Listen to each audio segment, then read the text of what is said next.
Day 11. It doesn't feel like that's been 11 days, but it has. Day 11 of 31 days of culture. Hi, welcome everyone to day 11. Well, day 11. It doesn't feel like that's been 11 days, but it has. Day 11 of 31 days of culture. Hi, welcome everyone to day 11. Well, day 11. It doesn't feel like that's been 11 days, but it has. Day 11 of 31 days of culture. Hi, welcome everyone to day 11.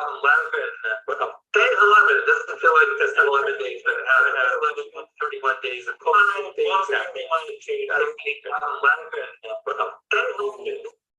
Okay, I have fixed it. Apparently, I should be fired as the producer of this show. My apologies, everybody. I had another browser open and it just started going. So, okay, let's try that again. I'm so sorry. Hello, everyone. It's one of those days, I guess. I'm in Vegas, so it's probably the problem. I probably was up too late. I probably didn't get enough sleep, and this is exactly why you shouldn't do this. So don't come to Vegas and then try to do a live webcast. So I have my good friend with me, Zakiya Mabery with me, excuse me. And I'm going to turn over to her to introduce herself. That way I can fix a couple little things in the background. And we're going to talk a little bit today about DE&I and how that impacts company culture. And I'm going to turn it over to you and try to not be so embarrassed. Go for it.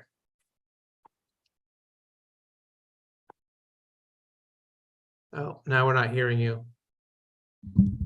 Hey, everyone. I'm glad to be with you. Technology or people fail sometimes, and it's okay to laugh at ourselves. Chris and I first were connected during the pandemic, and we both were on each other's shows, and I'm very happy to be with him again today as we talk about culture. A little bit about me. I'm Dr. Zakiya Mabery, and I work in the realm of diversity, equity, inclusion, and accessibility. I've been in the field for almost 20 years, started in the federal government, went to private sector, and now I'm kind of doing my own thing, going to colleges, universities, still working with the federal government and nonprofits, trying to move that needle on inclusion. And one of the things I love to talk about is how mental health is part of the DEI conversation. So thank you for having me, Chris, with you again, and I'm happy to be here. Awesome. Well, I am really excited to have you here. And I know we always talk about a lot of different things when we talk. I think you were on my podcast during the pandemic. And, you know, I really believe that company culture is the only way for employees to get what they want and the company to get what they want, right? When we have a great culture, we are working towards, I think, the best things that ultimately enable everyone to get the good things, the right things out of this partnership that we have, right? Where we show up, we do work, and the company gets to, if it's a for-profit company, go make money. And if it's an organization, to go do its impact and continue to move on. And one of the things that I noticed in all of my research that led up to the first version of the book and now this new version of the book was that the best companies knew how to deal with DE&I pretty well, when everybody is a different variable. And I sort of changed the term a little bit, because I know sometimes it's and we can certainly dive into everything that's going on, you know, in Florida or around the world. But it feels like when you talk about diversity, sometimes it gets people anxious, or it gets them defensive, or whatever it may be. And so I called the pillar uniqueness. And it's what makes us unique. Great companies know how to focus on what makes us unique, what makes their products unique, what makes their customers unique from a marketing perspective. But I found if we celebrated what made each person unique instead of what made them the same, what made them similar to me, what made them like me, then it was so much easier to have other conversations and to kind of build on that. So that was kind of the beginning. I'm going to turn over to you, see what your thoughts are on that. Oh, I think that was amazing. Focus on what makes us unique. Oftentimes we talk about the diversity part, how many of this or this or this you have. But to me, where the rubber really meets the road, I agree with you, Chris, is the inclusive part, the unique part and ensuring that we have equity. When we're talking about that, I also like to talk to organizations, leaders, whether you're a leader by title or because you're very passionate about what you do, is that you have to have sociological, psychological safety in your environment. Can you show up and be your authentic self, make mistakes, stutter, and people still appreciate and value what you bring to the table? So I like being able to share uniqueness of the various, how I intersect, the intersectionality of myself and celebrate it in others. So I think that's very powerful. I think that's amazing that you came up with that term. What are some of the ways that you think, today in 2023, that companies should be thinking about or approaching this topic? Is there something new? Is there good or bad? I mean, what's sort of the state of the world, I guess, as it relates to diversity and equity and inclusion? I think there's so much power in storytelling, and for individuals to be able to share their unique crystallized experience, which includes some of their lived experiences, because you don't necessarily have to have a PhD in, let's say, mental health, for example, to be an expert on talking about how it may have affected you or a family member. And when you're listening to someone's story, it's actually helping someone else going through some of the trials and tribulations they may be going through. So to answer your question again, I think storytelling, whether you're working for an organization, whether you're volunteering, whether you're in the military, being able to be authentic, vulnerable, and share your story, because there's so many components in that story that can help the person that's listening to it. Yeah. And, I think, sometimes we have those experiences where we can have empathy, like we've been through something and we understand somebody's struggle. We understand somebody's experience. I noticed that has been a lot quicker movement around helping people who are neurodivergent, right? To helping them, or maybe helping sometimes people with certain disabilities, because you may have had a family member or you yourself may struggle with that. And so we can have people from all different walks of life have an experience and understand that we need to help somebody. But I'm never going to understand what it's like to be Black in America. I'm never going to be able to do that. I'm never going to understand what it's like to be Asian or anything else. There are certain parts of that I can't ever say, well, I know what that's like, or that's silly, right? So how do we cross, or is it about trying to have more empathy, or is there a different approach? Or, if we're trying to build a great company, we're trying to have lots of different types of people in our organization to get better. What's the way for the average person to think about it so that we can use it as a tool, as an advantage, right? Having some courageous and honest conversations. I can say being neurodivergent myself, and I appreciate you also bringing the race thing, because that comes into play. I think before I was saying I'm a triple diversity threat because I'm Black, I'm a woman, and I have multiple disabilities. We talked about that before, but you also asked me some of the microaggressions that I have dealt with from being Black, from being a woman. Then you asked me, or could it have been a combination of all three? And my answer still is, I don't know. But I know that people do feel comfortable when they're around individuals who think differently than them and who don't look like them. Even though you are present as a white male, you have been in a situation when you've been the only male in the room, and you may or may not have been uncomfortable. You could be in a room full of STEM people and you're like, okay, that is not my jam. That's not what I went to school for. And you can still feel uncomfortable. So where you can have a connection is where we can have empathy for being in a situation where we felt uncomfortable because of blank, whatever that blank is. And we can learn from how do we navigate the situation. And again, I have to highlight being courageous enough to have the conversations and just simply asking the person, as you have done and as many other people do, just asking what are some of the things that you've gone through, so I can share what it felt like. I can share what the scenario was, and I can share what did I do to get through the moment and over the moment. So conversations, even though they may be uncomfortable. Yeah. On the flip side, how do we make sure that we're not putting an unnecessary burden on anybody who we might deem as different, but that doesn't necessarily mean that they want to be the person to speak for everyone who's different, who they don't want to be the ones Yeah, that I'm have not to the have all the spokesperson for Black women in the organization just because I'm one of right, many. right. Absolutely. You can have it through training, through learning experiences, or you can bring in a guest speaker to come who they can share. If you should not put the onus on any one person. I'm not the spokesperson for Black women, for people with disabilities, nor diverse. However, if you maybe hire me as a consultant, I can come in and show you some how data supports the argument of this or that, and I can share examples, tangible examples from myself, things I've seen in the workplace, or from EO cases that when there's a finding because of something being done. But definitely, I don't think you should single out your employees who are there and expect for them to be able to articulate or be able to supply the business case of why they should feel valued or be valued in the organization. One thing that I did do the last few years when I owned my company, and I certainly would love your thoughts on if you think this is a good approach or maybe could be improved or whatever, was that I very intentionally made sure to talk to each of these different people and different groups that we could kind of represent inside the organization. This may be people from LGBTQ, this may be people from different races, this may be, there was lots of different, I might want to call them buckets for lack of a better word.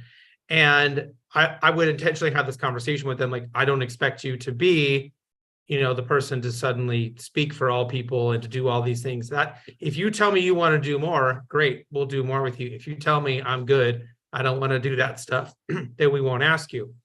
But I did ask them, I said, listen, we want to be more diverse. We want to grow as an organization.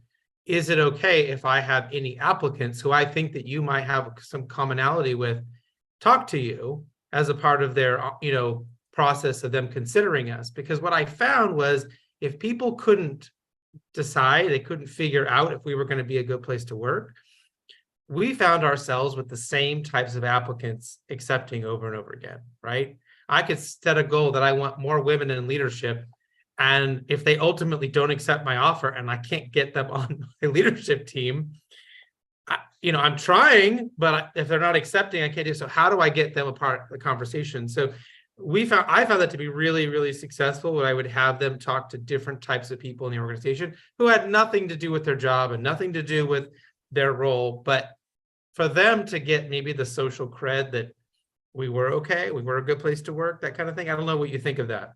I think it's innovative. I know as myself, when I've applied or even considered being working with a particular client, I want to know what the organizational culture is going to be. I've had unofficial virtual coffee meetings with people to dig a little deeper in about what they do, what is the climate like, what type of employee resource groups do they have, do they feel comfortable? And especially if you're going to work in an organization, let's face it, we spend more time with our work family sometimes than we do our real family. So you want to ensure that it's a place where you feel comfortable being yourself. So I think it's great that you actually did that, whether they're going to be in the same career path or not, even career level, although we know that sometimes if you're on different career level, your vantage point about what the culture may be totally different than someone that is at a different level. But being able to have that conversation and you initiating it, I think that speaks to who you are as a leader. I would say, but you get it. We know that. Your books indicate that, your clients indicate that, your colleagues in the field, we understand it. But I guess the question would go a little deeper when we're talking about those leaders who actually don't get it and don't see the benefit. I think that's where a lot of our hard work is cut out for us. Right. How else can maybe systematically can companies think about this process? I mean, there's lots of different strategies out there that we've seen, we've tested, some we haven't, we've just seen other companies do, like removing names off of resumes, right? Or, other types of things just to kind of help their people. We understand that there's biases, everyone has them. And sometimes those biases are, I see a name on a resume and I don't know how to say it and I'm embarrassed. And so I'm just not going to bring that person in for an interview because I'm too embarrassed that I can't say their name. That's not being racist. That's being silly, right? But it's like, I don't know how to say their name. I want to do it. And I was shocked when I heard that, like, there's something like 30% of managers will do that, right? And it's just kind of an unconscious bias of like, they see the name and they go, oh, okay, and they move on, right? And around the world, that's different people for different things, right? But what other types of techniques or things have you seen that maybe could help managers and organizations, kind of, I guess, open up that pool of people that they're able to consider? Well, looking underneath the rocks, so to speak, maybe it could be a mother or father that's taking a break from working. You might see a gap in their employment. Still have a conversation with them. We don't know what they were navigating. It could have been taking care of a loved one who was ill, their own illness, but even in doing so, you develop a lot of different skills that can be useful, transferable skills that can be useful to the workplace. It could be age. Oftentimes, when you look at someone's resume, they may have, if there's a degree requirement, the degree, they may have certifications, and you're looking, well, they don't have the work experience. Having a conversation with the individual to see what they have been doing. They can have an array of volunteer work, or just think outside of the box that might solve some of the problems that you and your organization are having, or your clients are having. So I think the example that you gave with the name, not being able to pronounce it and not calling them for an interview, being vulnerable and being self-aware and emotional and intelligent enough to say, can someone maybe help me with this? Let's still give them a call back. Whatever that uncomfortable feeling is, being self-aware enough to recognize it and try to push past it, because you don't want an organization that has groupthink. That's not what we're doing at all. It's no benefit to you or the clients that you serve. So working through the uncomfortableness, and also maybe getting a peer mentor that can assist you in that area. Yeah, you bring up kind of reminded me of something. I think we talked about this the last time when we got together, but I really think if organizations can measure people in some way, a DISC profile, a strengths finders, whatever they want, right? Then you know what you have, and you know what your people's strengths are, and you know your personality types. And then I think you got to go find people to fill the gaps. My co-author from my last book, Kim Shepard, we call it Swiss cheese. We call it filling the cheese, right? We don't, if we have a block of Swiss cheese, we don't need more cheese. What we need is to fill the holes with cheese, right? And so where do we fill these holes of people we don't have, the strengths we don't have, attributes and ways of thinking? And so for me, we use strength finders quite successfully to do that. I think you could probably use anything. We have people like this, and then, okay, well, we don't need to hire any more people with these strengths. We need the ones over here that we got none of, right? And I think intuitively that makes sense.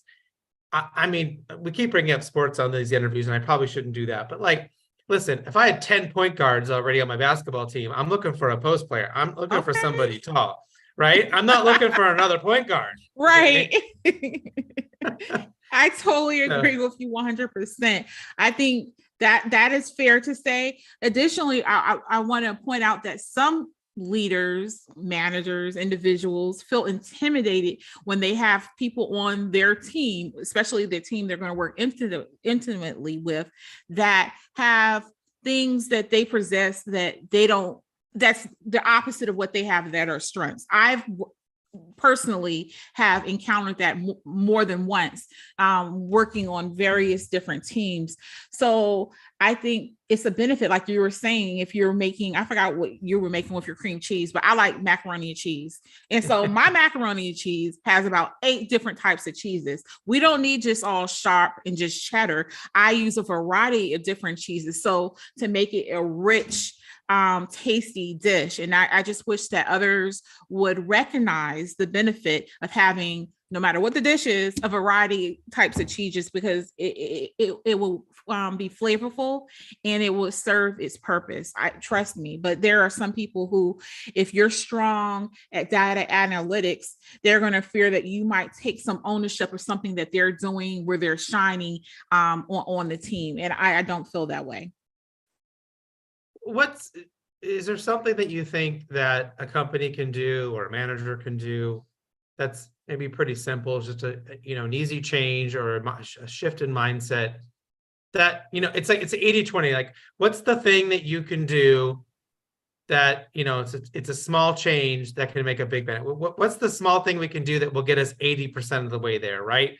Maybe we can't get all the way there, but is there something like that I think again, in the it world of goes to DE&I? conversation. Sometimes having those one-on-one conversations is needed on a regular basis. Consistency is key, but also having them in a group, where it was maybe 30 minutes once a month when we sit down and we talk about not a team meeting, but when you're talking about feelings and about the organizational culture and taking note of the things that is being asked to be changed. And of course, we have exit surveys that we have employees fill out when they're leaving the organization. But when they've already made their decision to leave for whatever reason that is, usually it's a bit too late to actually change. But take the feedback that you do get for that and also climate surveys and show the workforce how you're actually listening and going to implement the change. So having one-on-one conversations, group conversations, and actually showing the organization. And the reason why I keep trying to say organization and not just workforce,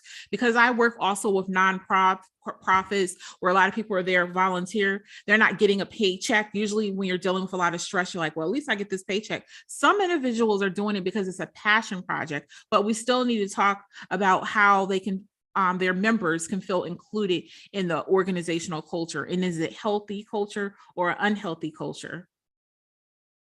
Yeah. And so that brings us back full circle, right? Which is why we're here, why I've, updated the book with new content and new things that we've learned and new case studies, because there's still a lot of companies with terrible company culture.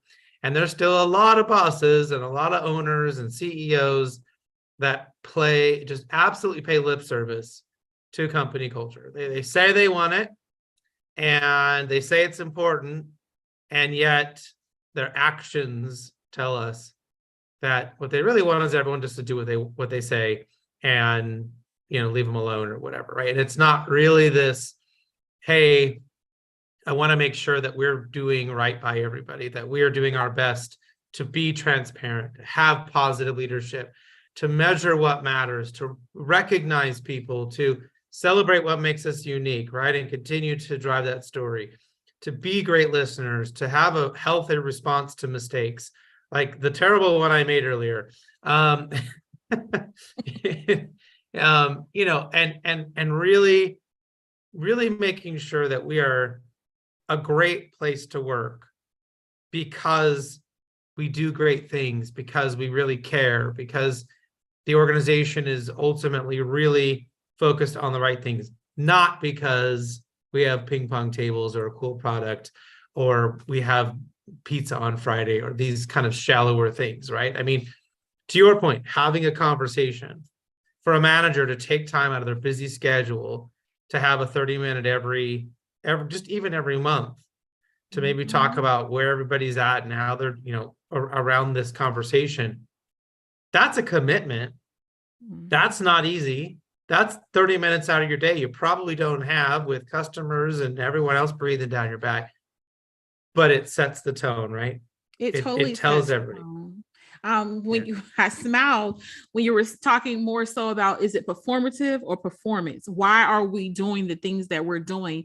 When someone says I would love for you to come talk to our organization, hire you to do something. I said, well, how will me coming and giving this 90-minute presentation, how does that tie to your strategic plan, your values of your organization? And you'll be shocked at how sometimes people actually, they can't answer the question. So I have to let them know, because now I'm in the stage of my life career where I don't need to come in there just for 90 minutes, although it's nice to get the check, but how am I actually making an impact? What are you doing? How am I a part of your overall conversation? And that is why your book is so important, Chris. People have the opportunity to read the book, highlight it. They can reach out to you to get more information about improving culture, because you have the experience of having worked with so many organizations. They can actually talk to you. You can share what worked for this size organization or that size organization. I think the experience that us as practitioners have is so valuable. Yeah. Yeah. Well, I really am so happy that we were able to chat today. And even though I'm in Las Vegas for HR Tech and all the technology things went crazy, we still made it. We were able to do a great job for 99% of it. So, well, you did a great job for 100%. I did 99. You So did fabulous. Thank you for being here. I'm glad the move is going well. And I hope that our paths will cross again soon. And I appreciate all the support you've been giving me and to the book. And if you have any last thoughts, I'll give you the last word. Psychological safety is so important in organizations. So if you want to talk about how the relationship of how that intersects with mental health, which is part of the diversity, equity, and inclusion conversation, please reach out to me. And my excited announcement is that I'm going to get back into having my live conversations, and I would love to have you back on this show. And in the fall, I'm going to also be producing a summit in the Atlanta area. So more to come on that. Thank you so much for having me, and kudos to all the wonderful things that you're doing, Chris. Thank you. All right. Thanks, everyone. Don't forget, we'll be back tomorrow. Let's see. And Friday, and then Saturday. So we actually have 3 more days this week. We'll have guests on, and I'll be posting. So just click on there and accept the invitation or register on the event, and we will pop onto the live and we'll be there. So thanks, everyone. Have a great rest of your day. Bye.